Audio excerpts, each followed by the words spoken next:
Hello students, welcome to my channel CS online solution.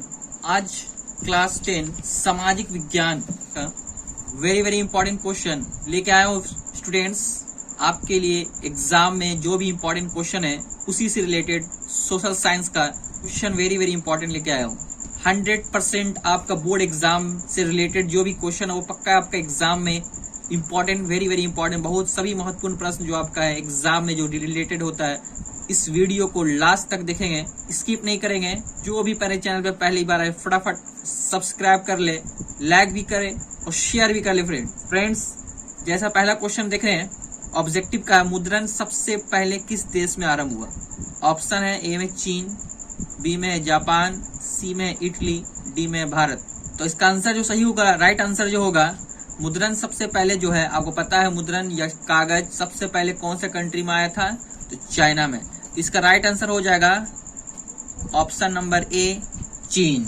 ठीक है, आपको इस तरह से क्वेश्चन पूछ सकता है एग्जाम में कि छापा खाना सबसे पहले कहाँ शुरुआत हुआ? तो चाइना लिखिएगा।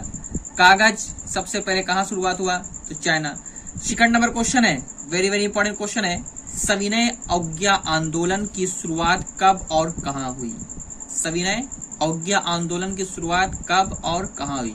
Option number A 1920 Lucknow, option number B 1922 Patna, option number C है आपका 1930 Dandi, option number D 1928 Delhi. इसका राइट आंसर जो है वो option number C 1930 Dandi. Dandi यात्रा से महात्मा गांधी सविनय अवज्ञा आंदोलन शुरुआत किए थे। तो ऑप्शन नंबर इसका सी आपका सही हो जाएगा, 1930 दांडी। क्वेश्चन नंबर 3, सिखों के 10वें और अंतिम गुरु श्री गोविंद सिंह का जन्म बिहार के किस नगर में हुआ था? ठीक है, वेरी इंपॉर्टेंट क्वेश्चन है। आपको पता है सिख के 10 गुरु है, जिसका अंतिम गुरु गुरु गोविंद सिंह, जिनका जन्म बिहार के किस नगर में हुआ था? Option number A Munger, option number B Khagaria, option number C Patna, option number D कोई नहीं। तो इसका जो राइट आंसर है होगा, वो सभी को पता है कि अंतिम गुरु गोविंद सिंह का जन्म अब हर वर्ष बिहार में इनका जन्म उत्सव मनाया जाता है। वो आपका बिहार का जो राजधानी है वो पटना। इसका आंसर रही, राइट आंसर जो है वो आपका सी हो जाएगा, option number C Patna. Question number 4, Angkor Wat के मंदिर का निर्माण किस शासक के द्वारा करवाया गया? अंकोर वाट के मंदिर का निर्माण किस शासक के द्वारा करवाया गया? इसका ऑप्शन नंबर ए है सूर्यवर्मन द्वितीय, ऑप्शन नंबर बी में Norodom Sihanouk, option number c Kwame, option number d में कोई नहीं। तो इसका राइट आंसर जो है वो आपका ए सूर्यवर्मन द्वितीय, सूर्यवर्मन द्वितीय होगा। ठीक है। क्वेश्चन नंबर 5, भारत में राष्ट्रीय स्तर पर पंचायती राज की स्थापना कब हुई? बहुत इंपॉर्टेंट, भारत में राष्ट्रीय स्तर पर पंचायती राज की स्थापना कब हुई? Option number A 1959, option number B 1969, option number C 1979, option number D 1989। इनका राइट आंसर जो है वो आपका ऑप्शन नंबर ए 1959 में राष्ट्रीय स्तर पंचायती राज की स्थापना हुई थी। इसका ऑप्शन नंबर ए आपका 1959 होगा। नेक्स्ट क्वेश्चन स्टूडेंट्स, भारत में सर्वप्रथम नगर किस निगम की स्थापना की गई? स्टूडेंट्स, इसका राइट आंसर क्या होगा? ऑप्शन नंबर ए में चेन्नई, बी में मुंबई, सी में कोलकाता, डी में दिल्ली। तो सर्वप्रथम नगर निगम की स्थापना जो की गई वो आपका, इसका राइट आंसर आपका हो जाएगा ऑप्शन नंबर ए चेन्नई। क्या होगा इसका? ऑप्शन नंबर ए चेन्नई। नेक्स्ट क्वेश्चन जो है, सूचना के अधिकार आंदोलन की शुरुआत किस राज्य से हुई? ऑप्शन नंबर ए राजस्थान से, बी में पंजाब से, सी में बिहार से, डी में महाराष्ट्र से। राजस्थान से हुआ था। ऑप्शन नंबर ए सही हो जाएगा, राजस्थान। क्वेश्चन नंबर 8, भारत का प्रथम तेल शोधक कारखाना कहाँ स्थित है? ठीक है, बहुत इंपॉर्टेंट क्वेश्चन है। भारत का प्रथम तेल शोधक कारखाना कहाँ स्थित है? ऑप्शन नंबर ए मथुरा में, बी बरौनी में, सी डिगबोई में, डी गुवाहाटी में। तो इसका राइट आंसर हो जाएगा students option number C Digboi में। क्या हो जाएगा? डिगबोई में। ठीक है, सी नंबर ऑप्शन सही हो जाएगा। 9 में है, आयुर्वेद का जनक किन्हें कहा जाता है? वेरी इंपॉर्टेंट क्वेश्चन है, आयुर्वेद का जनक किन्हें कहा जाता है? ठीक है स्टूडेंट्स, सारा इंपॉर्टेंट क्वेश्चन आपके लिए है। आयुर्वेद का जनक पहला ऑप्शन है पतंजलि, बी में चरक, सी में श्रुत, डी में इनमें से कोई नहीं। इसका जो राइट आंसर है वो आपका आयुर्वेद का जनक चरक को कहा जाता है। किस कहा जाता है? चरक। 10 नंबर है, बिहार का कौन सा भाग सर्वाधिक सूखा प्रवण है? बिहार का कौन सा भाग, मतलब कौन सा क्षेत्र सर्वाधिक सूखा प्रवण क्षेत्र है, मतलब सब दिन वहाँ सुखाड़ पाया जाता है वहाँ। ऑप्शन नंबर उत्तरी बिहार, ऑप्शन नंबर बी पूर्वी बिहार, ऑप्शन नंबर सी दक्षिणी बिहार, डी में कोई नहीं। इनका राइट आंसर जो हो जाएगा आपका ऑप्शन नंबर सी। आपको पता है दक्षिणी बिहार बिहार का सर्वाधिक सूखा प्रवण क्षेत्र है। अगर पूछ देगा आपका सर्वाधिक सूखा को उल्टा अगर आपको पता है कि सर्वाधिक बारिश वाला क्षेत्र कौन सा है जहां सबसे ज्यादा अधिक वर्षा होती है, तो आपको पता है उत्तरी बिहार या उत्तर बिहार। ठीक है, नेक्स्ट क्वेश्चन है, सर्वोत्तम कोयले का प्रकार कौन सा है? सबसे अच्छा कोयला किसको माना जाता है? Option number anthracite, option number b peat, option number c lignite, option number d bituminous. सर्वोत्तम कोयले का जो प्रकार है वो आपका ऑप्शन नंबर ए एंथ्रासाइट। क्या होगा? एंथ्रासाइट। ऑप्शन नंबर ए आपका इसका राइट आंसर सही है। एंथ्रासाइट कोयले का सर्वोत्तम प्रकार है, सबसे अच्छा। क्वेश्चन नंबर 12 है, सर्वप्रथम व्यावसायिक बैंकों का राष्ट्रीयकरण कब किया गया था? ठीक है, ऑप्शन नंबर ए 1966 में, ऑप्शन नंबर बी 1980 में, ऑप्शन नंबर सी 1969 में, ऑप्शन नंबर डी 1975 में। इसका जो राइट आंसर है वो आपका ऑप्शन नंबर सी 1969 में, 1969 में। क्वेश्चन नंबर 13 में, उपभोक्ता अधिकार दिवस कब मनाया जाता है? उपभोक्ता अधिकार दिवस कब मनाया जाता है? Option number A 13 March, option number B 17 March, option number C है 15 मार्च, ऑप्शन नंबर डी है 19 मार्च। और इसका राइट आंसर होगा ऑप्शन नंबर सी 15 मार्च को। प्रत्येक वर्ष 15 मार्च को उपभोक्ता अधिकार दिवस मनाया जाता है। क्वेश्चन 14, भारत में किस स्थान पर पहला परमाणु ऊर्जा केंद्र स्थापित किया गया था? Option number a Kalpakkam, option number b Morarji Desai, option number c Murli Manohar, option number d Mahatma Gandhi. तो स्टूडेंट देखिए, इस क्वेश्चन का आंसर इसमें नहीं है, तो अगर आपके एग्जाम में ऐसा क्वेश्चन आ जाए मैट्रिक में तो उसको छोड़ देना, ठीक है, उसको बनाना नहीं है, बिल्कुल याद रखिएगा। अगर आपको एग्जाम में जो आंसर उसको आंसर नहीं दिया ऑप्शन में तो उसको छोड़ दीजिएगा। इसका जो राइट आंसर है, ठीक है, इसका जो राइट आंसर है वो आपका है तारापुर। क्या होगा इसका आंसर? तारापुर। भारत में सबसे पहले तारापुर में परमाणु ऊर्जा केंद्र स्थापित किया गया था।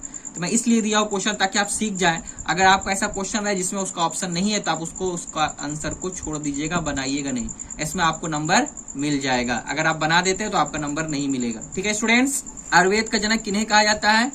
ये क्वेश्चन फिर से डबल रिपीट हो गया शायद, इसका आंसर बता चुके हैं, ऑप्शन बी चरक। ठीक है, लघु उत्तरीय प्रश्न का है इसमें, ऑब्जेक्टिव बाद आपका सब्जेक्टिव का question. Question number 1 very very important question है friends, very very important question है। राजनीतिक दलों को लोकतंत्र का प्राण क्यों कहा गया है? राजनीतिक दलों को लोकतंत्र का प्राण क्यों कहा गया है? देखिए इसका आंसर जो लिखना है आपको, आंसर ये है कि राजनीतिक दल आवाम से मिलकर बनते हैं। पता है आपको, राजनीतिक जो पॉलिटिकल पार्टी वो कौन बनाता है? पब्लिक, आवाम मतलब पब्लिक जनता बनाती है, उसी से मिलकर बनते हैं। इसकी इकाइयां राष्ट्र के निचले हिस्से तक होती है। राजनीतिक दल की पकड़ जनता की भावनाओं एवं विचारों तक होती है। आपको पता है राजनीतिक पॉलिटिकल पार्टी जो भी जनता की समस्या है उसको उठाती है, इसी के द्वारा राष्ट्र का मतलब और जनता का सर्वांगीण विकास भी होता है। ये जनता की नब्ज बखूबी पहचानते हैं। पता है आपको, जनता की जो भी प्रॉब्लम समस्या राजनीतिक दल ही उसको जानते क्या है। परिणामतः सत्ता अपना निर्णय राजनीतिक दलों के जानकर करती है, और जो भी आपका गवर्नमेंट है या जो भी सत्ता चला रही है वो राजनीतिक दल के जानते ही कि अगर हम राजनीतिक दल जो भी मुद्दा उससे हट के काम करेंगे तो ये राजनीतिक दल क्या करे, उसके हमारी सत्ता इससे जा भी सकती है। इसलिए राजनीतिक दल क्या करती है, सत्ता अपना जो भी चलाते हैं वो राजनीतिक दल के उसके दलों के जानकर जिसके अनुसार वो जा रही है कि जिस मुद्दे को उठाएंगे उसी मुद्दे के द्वारा वो काम करती है। इसलिए राजनीतिक दलों को लोकतंत्र का प्राण कहा गया है।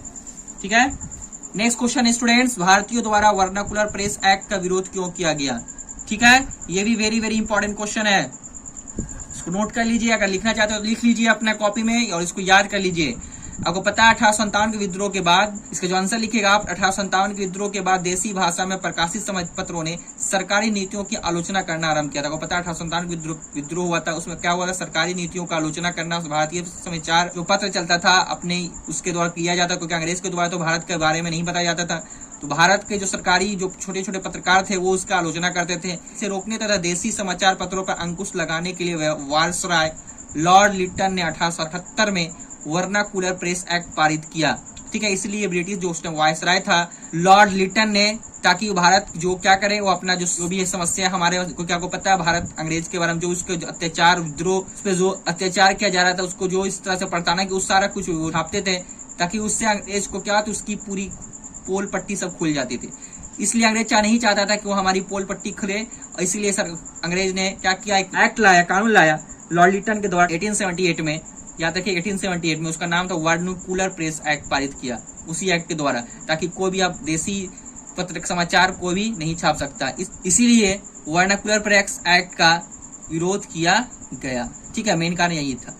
ठीक है स्टूडेंट्स, नेक्स्ट क्वेश्चन है नदी घाटी परियोजना किन्हीं 2 लाभों का उल्लेख कीजिए। ये भी वेरी वेरी इंपॉर्टेंट क्वेश्चन है स्टूडेंट्स।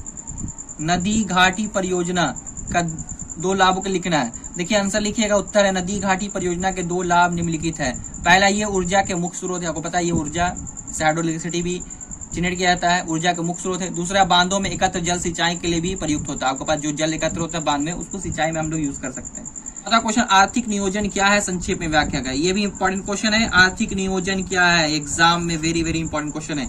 इसका जो आंसर लिखिएगा आप, आर्थिक नियोजन का अर्थ राष्ट्र की प्राथमिकताओं के अनुसार देश के संसाधनों का विभिन्न विकासात्मक क्रियाओं में प्रयोग करना है। इस प्रकार अर्थव्यवस्था के लिए उपलब्ध संसाधनों का ऐसा नियोजन करना जरूरी उद्देश्यों की प्राप्ति के लिए होती है। आर्थिक नियोजन जो है वो देश की प्राथमिकता, जो भी उसको मूलभूत प्राथमिकता है, उसके संसाधनों को पूरी तरह से विकास के कार्यों में उसका इस्तेमाल करना है, ताकि देश का अर्थव्यवस्था ही बना रहे और जो भी उद्देश्य है, जो सारा चीज, जो जरूरी चीज है, वो सबका प्राप्ति हो सके। यही आर्थिक नियोजन है। 5 नंबर क्वेश्चन है, सुनामी से उत्पन्न तबाही से बचाव के कोई 3 उपाय बताएं। सुनामी से मतलब उत्पन्न जो तबाही होता है उससे बचाव का आपको 3 उपाय बताना है। तो इसका उत्तर आप लिखिएगा, सुनामी से उत्पन्न तबाही से बचाव के 3 उपाय निम्नलिखित है। पहला है मैंग्रोव वनस्पति, जो एक पेड़ है, को लगाने का कार्य तटीय क्षेत्रों में, तटीय कहते हैं जो समुद्र किनारे के इलाके, उसको कहते हैं तटीय क्षेत्रों में किया जाना चाहिए, ताकि वहां पे अगर बाढ़ आए तो ये मैंग्रोव उसको क्या ज्यादा से ज्यादा उसको हानि से बचा सके। दूसरा है समुद्र के नजदीक कंक्रीट तटबंधों का निर्माण किया जाना चाहिए। समुद्र के जो आसपास जो तटबंध है उनको कंक्रीट और सीमेंट के द्वारा उसका निर्माण किया जाना चाहिए, ताकि वो ज्यादा से ज्यादा नुकसान उससे कम हो सके, उत्पन्न हो सके, तबाही कम हो सके। तीसरा, तटीय क्षेत्रों के समीप रहने वाले लोगों को प्रशिक्षित किया जाना चाहिए, मतलब तटीय क्षेत्र के जो भी वहां पे लोग रहते हैं उसको ट्रेनिंग देना चाहिए। किसी प्रकार से अगर सुनामी आ जाए, बाढ़ आ जाए तो कैसे उससे निपटना है, कैसे हमको क्या करना है, जो फर्स्ट एड है क्या है, कैसे तुरंत हम लोग को फर्स्टली क्या करना चाहिए, वो सारा उसको ट्रेनिंग देने पे हमारे तबाही से उसको अपना हम छुटकारा निजात पा सकते हैं। कम से कम हम नुकसान को हो सकता है, नुकसान तो लेकिन से कम बचाव हम लोग भी कर सकते हैं। तो ये 3 पॉइंट इसमें है। वीडियो आपको उम्मीद है स्टूडेंट अच्छी लगी होगी। प्लीज अगर कोई मेरे चैनल पे पहली बार अगर जुड़े हैं तो प्लीज सब्सक्राइब कर दे, लाइक भी कर दे और अपने फ्रेंड्स में, अपने दोस्तों में शेयर भी कर दे, ताकि आपको सबसे पहले नोटिफिकेशन मेरे वीडियो को सबसे पहले आप तक पहुंचे। तो स्टूडेंट्स, इसी तरह से आपके लिए फिर वीडियो लाता हूँ। आप लोग अच्छे से पढ़िए, मेहनत कीजिए, जरूर आपको सफलता की कदम चूमेगी। स्टूडेंट्स, फिर मिलते हैं नेक्स्ट वीडियो में। थैंक यू फ्रेंड्स, जय हिंद।